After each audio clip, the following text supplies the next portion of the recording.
بسم الله الرحمن الرحيم. السلام عليكم ورحمة الله. أعوذ بالله من الشيطان الرجيم. بسم الله الرحمن الرحيم. الحمد لله والصلاة على أهل أما بعد. میں قبل اس کے کہ آپ کی خدمت میں اس ٹاپک سے ریلیٹڈ کچھ وضاحت کروں، سب سے پہلے آپ کا شکریہ ادا کروں گا کہ آپ نے اس ڈسکشن فورم میں ہمیں بلایا اور یہ موقع فراہم ہوا کہ ہم اس ٹاپک پہ لوگوں کو ایڈریس کر سکیں اور اس پہ روشنی ڈال سکیں. اور یہ اتنا اہم ٹاپک ہے اور اتنا امپورٹنٹ ٹاپک ہے کہ اس کے جانے بغیر بہت سارے بیسکس ہمارے بہت سارے ویوز کلیئر نہیں ہو سکتے جب تک ہم اس ٹاپک سے آشنا نہ ہو اور آگاہ نہ ہو. لیکن مرجعیت کا اصل مطلب اور اصل معنی یہ ہے کہ ہم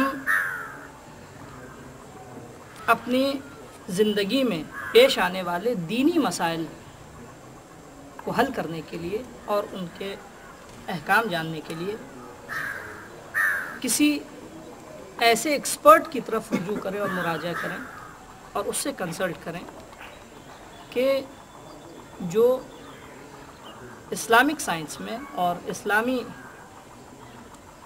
جو سسٹم آف نالج ہے اس نے اس میں پی ایچ ڈی کیا ہو اور اس میں مہارت حاصل کی ہو اور اس میں یہ صلاحیت ہو کہ جو ہمارے ریسورسز ہیں احکام کو حاصل کرنے کے، یعنی جن سے ہم حکم خدا کو حاصل کر سکتے ہیں، قرآن، سنت، یہی دو اہم ریسورسز ہیں ہمارے، ان کے ذریعے ہم احکام خدا کو حاصل کر سکتے ہیں. مجتہد اس شخص کو کہتے ہیں، اس عالم کو کہتے ہیں کہ جو درس و تدریس اور تعلیم کے میدان میں اور کوالیفیکیشن میں اسلامک سائنس میں اس حد تک پہنچ چکا ہو کہ اس میں اب یہ صلاحیت ہو کہ ہمارے جو جورسپروڈنس کے اسلامی احکام کے اور فقہ کے جو ریسورسز ہیں ان سے احکام کو نکال سکے. اس شخص کو مجتہد کہتے ہیں اور مرجع تقلید کہتے ہیں. انفیکٹ مجتہد جو میں نے ایک لفظ پی ایچ ڈی کا استعمال کیا اور ڈاکٹریٹ کا استعمال کیا شاید. جب تک مجتہد اسلامک سائنس میں پی ایچ ڈی نہ کر لے اور ڈاکٹریٹ نہ کر لے اس وقت تک ہم اس کو وہ آتھورائز نہیں ہوتا، اس کو اجازت نہیں ہوتی کہ وہ اسلامک جورسپروڈنس میں اپنے ویوز امپوز کرے یا اپنے ویوز کو ظاہر کرے. انفیکٹ امپوز کرنا ہی ہوگا نظریات کو. اگر کوئی شخص جاہل ہے، نہیں جانتا ہے اور اس اسٹینڈرڈ تک اور اس مقام تک نہیں پہنچا ہے تو اس کی بات جیسے وہ امپوز کر رہا ہے، آتھورائز نہیں ہے. تو آپ ڈاکٹریٹ کی جیسے ہم نے بات کی، آپ کے ذہن میں ایک سوال یہ آتا ہوگا کہ خب بہت سملیرٹی پائی جاتی ہے ایک کسی اکیڈمک ٹاپک پہ پی ایچ ڈی کرنے والے میں اور ایک مجتہد میں. نہیں، ایسا نہیں ہے، تھوڑا سا فرق ہے. کسی ایک اکیڈمک ٹاپک پہ اگر کوئی، مثال کے طور پہ اکیڈمک ورلڈ میں اگر کوئی کسی ایک ٹاپک پہ پی ایچ ڈی کر لیتا ہے تو اس کو ڈاکٹریٹ کی ڈگری مل جاتی ہے اور وہ ڈاکٹر کے عنوان سے جانا جاتا ہے، پہچانا جاتا ہے. لیکن اس کے مقابل میں اسلامک سائنس میں کسی ایک سبجیکٹ میں اگر کوئی پی ایچ ڈی کر لیتا ہے، صرف ایک سبجیکٹ میں، تو ہم اس کو مجتہد نہیں کہہ سکتے. بلکہ ایک مجتہد ہونے کے لیے، یعنی اس حد تک پہنچنے کے لیے کہ وہ قرآن اور حدیث سے خدا اور رسول اور ائمہ علیہ الصلوۃ والسلام کے احکام کو حاصل کر سکے اور ہمیں بتا سکے، اس کے لیے ایٹ لیسٹ اسے 8 سے 10 ٹاپک ایسے ہیں جس میں اسے پی ایچ ڈی کرنا ہوگا. جب تک وہ اس سٹیج تک نہیں پہنچ جائے وہ آتھورائز نہیں ہے کہ وہ اپنے نظریات پیش کرے ایز اے مجتہد، اور ہم اس کو فالو بھی نہیں کر سکتے. شرعی نقطۂ نظر سے ہمارے لیے جائز نہیں ہے ہم ایسے شخص کو فالو کریں، حرام ہے ایسے شخص کی تقلید کرنا، ایسے شخص کو فالو کرنا. اب اس شخص کو مرجع تقلید کہتے ہیں جس نے اتنے ٹاپکس پہ عبور حاصل کر لیا ہے، ڈاکٹریٹ کی ڈگری اس کے پاس ہے، اس کو مجتہد کہتے ہیں. اب ہمارا ایسے شخص کے پاس جا کے اپنے مسائل کا پیش کرنا، اس کی باتوں کو فالو کرنا، یہ اسے کہتے ہیں تقلید. اسے کہتے ہیں تقلید ہم پہ، ہر فرد پہ بہت نیچرل سی چیز بھی ہے کہ آپ خود محسوس کیجئے کہ ہم ذرا سا ہماری طبیعت خراب ہوتی ہے، زکام ہو جائے ہمیں، تو ہم اگر بہت سیور اسٹیج پر پہنچ گئی ہماری بیماری تو ہم ہمیشہ کوشش یہ کرتے ہیں کہ ایکسپرٹ کے پاس ہم جائیں، کوئی ایسا فزیشین ہو، ایسا ڈاکٹر ہو کہ جو ہمیں کیور کر سکے، ہماری مشکل کا حل ہمیں بتا سکے، ہمارا علاج بتا سکے. ہم کسی ایسے معمولی سی ڈاکٹر کے پاس یا کمپاؤنڈر کے پاس نہیں جاتے ہیں. اگر ہم اس کے پاس جائیں گے تو بجائے وہ ہمیں بچانے کے اور مار دے گا ہمیں، پھر اس کے بعد اور حالت ہماری خراب ہو سکتی ہے. کیوں؟ کیونکہ اس کے پاس وہ مہارت نہیں ہے. لائک وائز ہم اپنے اسلامک احکام کو بھی اگر حاصل کرنا چاہ رہے ہیں تو کسی ایسے ایکسپرٹ کے پاس جائیں کہ جس نے اتنے ٹاپکس پر اور اسلامی پورا سسٹم آف نالج جو پورا سسٹم اس پہ اس کی نظر ہو، پی ایچ ڈی کیا ہو، اس نے دقیق نگاہ رکھتا ہو اور اپنے ویوز رکھتا ہو. اور ایک اس سلسلے کی آخری بات میں اور بتاؤں کہ آپ کے وضاحت کے لیے آپ کی کہ آپ دیکھیے حتیٰ یعنی یونیورسٹیز میں، کالج میں بھی جو پروفیسرز ہوتے ہیں اور جو ریسرچ وقت میں مشغول رہتے ہیں، مستقل ان کا ریسرچ کا کام ہمیشہ جاری رہتا ہے. ہمیشہ کبھی وہ انرس تحقیق ان کی جاری رہتی ہے، رکتے نہیں ہیں وہ، کیونکہ وہ آئے دن ہر روز ان کو ایک نیا نظریہ پیش کرنا ہے، ایک نئی انوینشن ان کو مثلا لانچ کرنی، لوگوں کے سامنے پیش کرنا ہے، اکیڈمک ورلڈ کو دینا ہے. اسی طرح مجتہد بھی وہ ہمیشہ مستقل درس و تدریس میں مشغول رہتا ہے، پڑھاتا رہتا ہے اور وہ اپنے ریفریش کرتا رہتا ہے اپنے ویوز کو. ایسے شخص کو مرجع تقلید کہتے ہیں اور ایسے شخص کو فالو کرنے کو ہم تقلید کہتے ہیں. اور اس پورے سسٹم کو کہ ہم کسی ایسے شخص کو فالو کریں اور ایسے شخص کی ہم بات مانیں، اس چیز کو مرجعیت کے عنوان سے ہم کہتے ہیں. یہ ایک مختصر سے ڈیفینیشن ہے مرجعیت کا. اس سلسلے میں اب آپ حضرات کے اگر کچھ سوال ہیں تو آپ پوچھ سکتے ہیں. صحیح صاحب ہم کیسے جانیں کہ تقلید کس کی ہونی چاہیے؟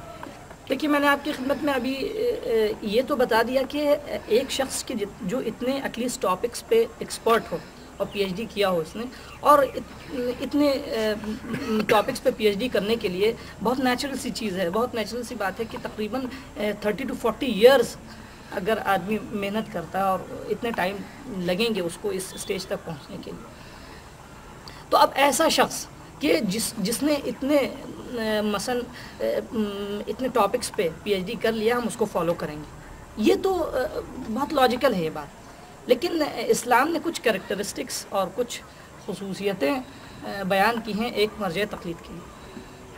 جب تک ہم ان کریکٹرسٹکس کو اور ان صفات کو اور ان خاصیتوں کو کسی شخص میں نہیں پائیں اور اس میں اگر نہ ہو، صرف کسی کے پاس نالج ہو، وہ آتھورائز نہیں ہوتا ہے کہ اپنے ویوز اسلام کے بارے میں پیش کرنے لگے اور کہہ کہ ٹھیک ہے ہم نے تو اتنے ٹاپکس ہیں، ان میں ہم نے پی ایچ ڈی کر لیا، اب ہم آتھورائز ہیں ہم نظریات پیش کریں.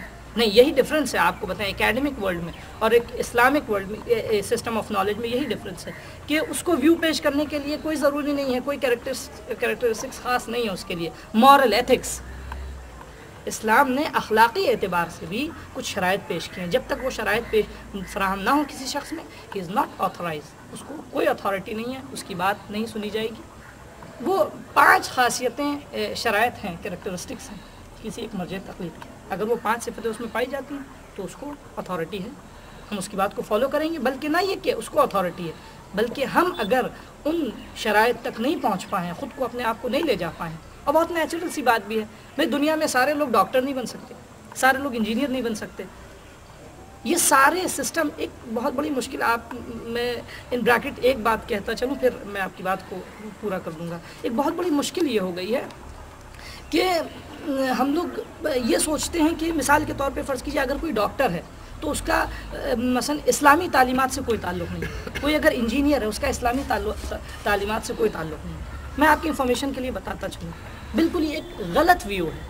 یہ انفیکٹ جو ریوالٹ آف رینائسنس آیا یورپ میں، اس کے بعد سے جو لوگ بدزن ہوئے دین سے، اس کے بعد سے یہ سارے نظریات امپوز کیے گئے اور تھرو آؤٹ دا ورلڈ یہ باتیں اتنی پھیل گئیں، ویب بن گئیں کہ ہر آدمی یہ سوچنے لگا کہ ہم دیندار اسی وقت ہوں گے جب ہم خاص مثال کے طور پہ وہ جو دینی کتاب ہیں، ورسز ہیں، انہیں کو اگر ایکسپرٹ ہوتے ہیں اس میں تو اسی وقت ہم عالم کہلائیں گے. بالکل غلط ہے. اسلامک پوائنٹ آف ویو سے آپ دیکھیے امام صادق علیہ السلام نے جو یونیورسٹی قائم کی تھی، دا فرسٹ یونیورسٹی ان اسلام رسول خدا کے بعد، پہلی یونیورسٹی مدینے میں آپ نے قائم کی تھی، جس میں جغرافی کا لیکچر ہوتا تھا، جس میں قرآن کا لیکچر ہوتا تھا، تفسیر کا لیکچر ہوتا تھا، سارے ٹاپک مختلف ٹاپکس پہ لیکچرز ہوتے تھے اس میں. آپ کے شاگرد ہم نے فزکس کیمسٹری میں الجبرا میں ایسے انوینشنز پیش کیے. جابر بن حیان اس زمانے میں ان کے انوینشنز، فادر آف کیمسٹری گیبر، یہ وہ شخصیتیں ہیں. تو میں کہنا چاہوں گا یہ کہ سارے علوم جتنے بھی ہیومن سوسائٹی کو ترقی دے سکتے ہیں اور کامیابی تک پہنچا سکتے ہیں، اس کو اسلامک سائنس کی ایک بہت بڑی یونیورسٹی کی مختلف فیکلٹیز کے اعتبار سے ہم دیکھ سکتے ہیں. جیسے کہ یونیورسٹی میں مختلف فیکلٹیز ہوتی ہیں، آپ اس کو بہتر جانتے ہیں. اسی طرح ایک ڈاکٹر اگر ہے تو وہ دیندار، ایک ڈاکٹر بھی وہ اپنے کمیونٹی کو، اپنے مذہب کو اور اپنے دین کی خدمت کر سکتا ہے. انفیکٹ وہ ڈاکٹر ہے، وہ ایک اسلامک سسٹم کا ایک، اس پوری یونیورسٹی کا ایک شاگرد ہے.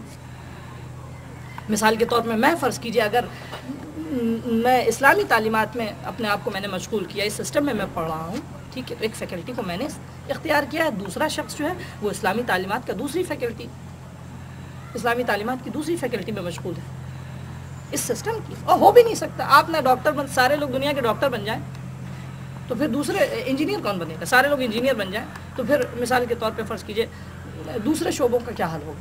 تو یہ تو ممکن نہیں ہے.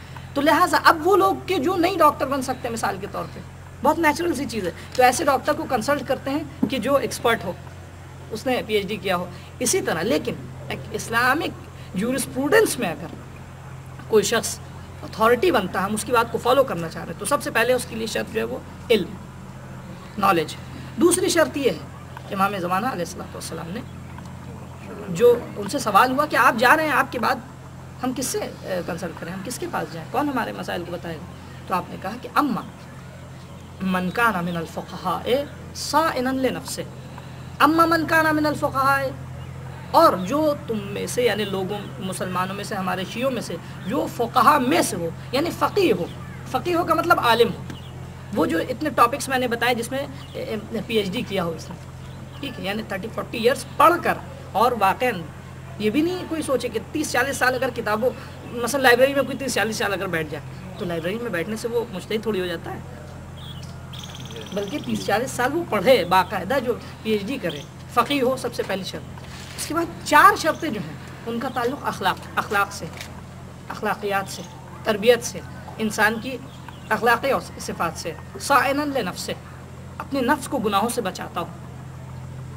دوسری چیز محافظا لدین، اپنے دین کو بچاتا ہو. اور تیسری چیز یعنی مخالفا لہوا، چوتھی چیز مخالفا لہوا ہو، اپنی خواہشات کا اور ہوس کا مخالف ہو. بہت سے لوگ ہوتے ہیں بہت اچھے ہوتے ہیں لیکن اپنی خواہشات کے تابع ہوتے ہیں. کبھی کبھی وہ سارا کام اچھا کرتے ہیں لیکن کبھی کبھی ان کی خواہش اور ان کے نجی جذبات جو ہیں فیصلوں میں شامل ہو جاتے ہیں. میں آپ کو ایک مثال دوں، بہت اچھی مثال ہے مخالفا لہوا کی. آپ نے حضرت علی کا قصہ سنا ہے کہ حضرت علی علیہ السلام نے جنگ خیبر میں کیا ہوا تھا؟ جب دشمن کو زیر کر دیا، زیر کرنے کے بعد اس نے بے ادبی کی، چہرے پہ تھوکا، تو آپ نے فوراً اس کے سینے سے آپ اتر گئے، اس کو چھوڑ دیا. کیوں چھوڑ دیا؟ کہ اب کیونکہ بہرحال غصہ تو آتا، آپ کے ساتھ کوئی توہین کی، ہیومن نیچر ہے، غصہ نہ آنا بھی ایک بیماری ہے. بہت سے لوگ سمجھتے ہیں میں بہت شریف ہوں، غصہ مجھے نہیں آتا، یہ بیمار آدمی. اس کو یعنی سائیکولوجیکل ٹریٹمنٹ اس کا ضروری ہے، یہ بہت بڑی بیماری ہے. آدمی ایک دم کبھی ریئیکشن دکھائے نہیں، جبکہ نیچر میں ہر ایکشن کا ریئیکشن ہوتا ہی ہے. تو اب وہ اتر گئے سینے سے، غصہ آیا اتر گئے. کیوں اتر گئے؟ کہ کہیں غصے میں ہمارا، یعنی اس کام میں جو اللہ کے لیے ہم کر رہے ہیں، کہیں ہمارا غصہ بھی اس میں شامل نہ ہو. اس کو کہتے ہیں ہوا کی مخالفت. مخالفا لہوا ہو، مطیعا لامر مولا، اپنے مولا کا اطاعت گزار ہو، فرما بردار ہو. یہ شرائط اگر کسی شخص میں پائے جاتے ہیں، یہ کیریکٹرسٹکس ہیں، تو ہم اس کو فالو کریں گے. علم کے ساتھ 4 اخلاقی صفات، یہ اگر اس میں ہے تو ہم اس کو فالو کریں گے. ہم پہ واجب ہوگا ایسے شخص کو ہم فالو کنسلٹ کریں، ہم اس کے نظریات کو اور اس کے گائیڈ لائنز جو ہیں اس کو فالو کریں، کیونکہ وہ جو گائیڈ لائنز دے رہا ہے، کیونکہ ایسے اخلاقی اوصاف کے ساتھ اب یہ شخص اپنی بات نہیں کہے گا کہ میرا نظریہ، بلکہ اس کو جو قرآن اور سنت اور حدیث سے اور ائمہ کے اقوال سے اور خدا اور رسول کے اقوال سے جو کچھ بھی مل رہا ہے وہ اس کو بتا رہا ہے، اس کا اپنا کوئی بھی نظریہ نہیں. یہ کیریکٹرسٹکس